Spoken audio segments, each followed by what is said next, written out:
Apps ask for access to your data, and you should control what they get.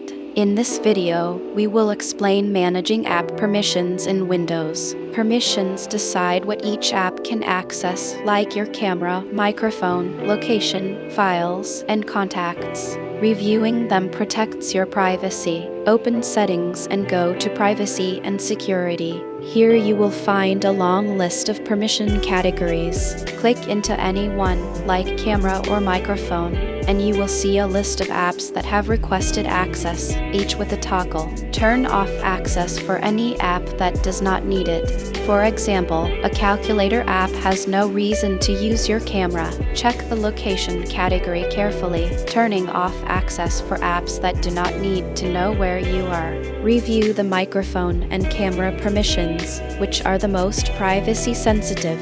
Look at which apps can access your documents, pictures, and other file folders. You can also turn off access entirely for a category at the system level if you never want any app to use it. Reviewing app permissions periodically is good practice, especially after installing new software. Taking control of these settings ensures apps only access what they truly need, keeping your personal information private and secure.